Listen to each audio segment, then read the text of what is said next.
Հարգելի հայրենակիցներ, երեկ Հայաստանի քաղաքացիների շահը վաճառքի դրվեց Ամազոնում։ Մենք ունեցանք պատմական այցելություն Ամերիկայի Միացյալ Նահանգների փոխնախագահի կողմից, ով հայտարարությունով հանդես եկավ։ Հայտարարության մեջ նա ներկայացնում էր իր երկրի շահը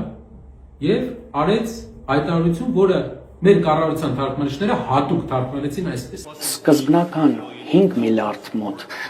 գումարի մասին ենք խոսում ներդրումների հետագայում, երկրորդ փուլում եւս 4 միլիարդ, սա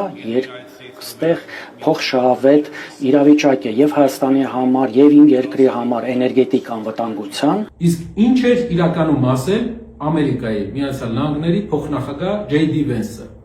Մենք կներկայացնենք ձեզ բնօրինակը։ That means up to $5 billion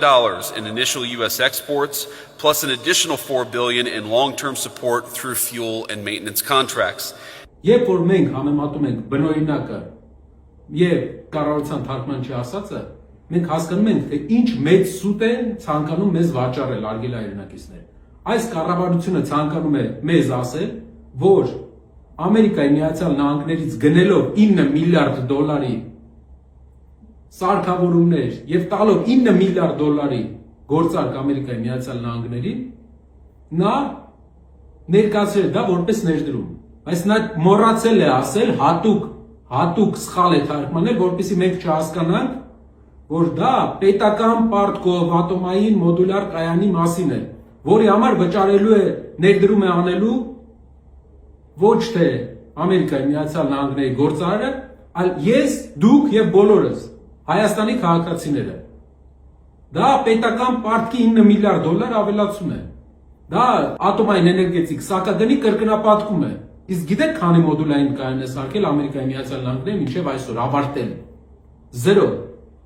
Փորձարկվում է նոր մոդուլային կայանը ատոմային էներգետիկայի մեջ Հայաստանի Հանրապետությունում։ Իսկ ինչ այլընտրանք ունեինք մենք։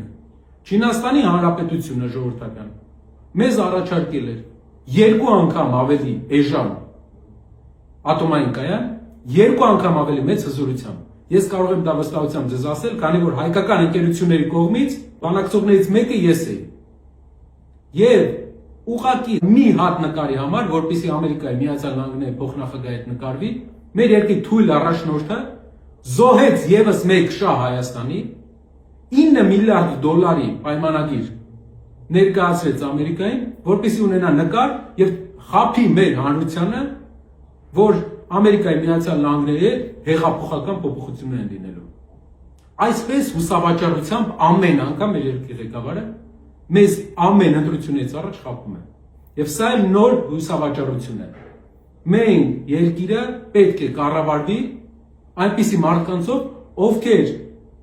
պետական շահը չեն համարի իրենց ներքին քաղաքական շահը, իշխանության մնալու շահը չեն համարի պետական շահ։ Եվ դա է լինելու մեր երկրի ուժեղ ապագան։